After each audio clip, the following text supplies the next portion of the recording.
Strange as it sounds, the day I had no money to see God was the day God found me. Every year I attended a special religious program. The God is so sacred to me that I called it my appointment with God. But one particular year, life humbled me. I had no money for transport or food, nothing for the smallest offering. Yet my desire to feel God's love was burning like fire in my chest. 3 days before the program, panic consumed me, hands trembling, no more sleep. How could I miss my appointment with God? I wandered the streets, desperate, asking anyone for help, just enough to get there. Then I saw him, my old friend. Brother, I called out, are you going to the program? He smiled gently. No, not this year. My hope crashed. But then confusion replaced it. But how can you be so peaceful? Don't you realize what we will miss? The teachings, the energy, the divine presence that will flow. How can you just not care? He looked at me with compassion. Many years ago, he said, I had the same desperation.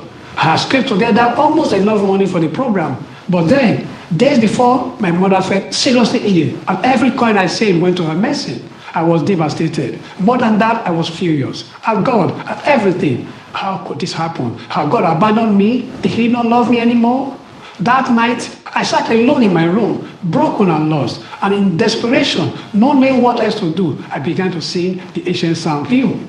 I sang it over and over, tears streaming down my face, feeling abandoned, feeling lost. And then something happened. It wasn't dramatic. There were no lights, no visions. It was a knowing, a presence. And then I heard with my heart, my beloved child, why are you in such pain? You want money to travel to a program to find me, but I'm already here with you right now, this very moment. I go with you everywhere, to the program, and I return home with you. I'm always with you. My friend looked straight into my eyes and continued. The divine doesn't live in programs, the divine lives in you. The presence you are desperately seeking across town, the love you are aching to feel at the gathering is already here, now. Even in your pain, you are still held by that presence.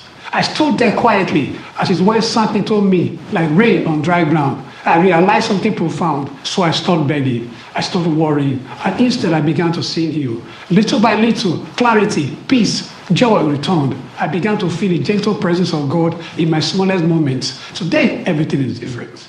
Now I know that God was never far, never distant, never missing. It was my awareness that needed awakening, and He was the key.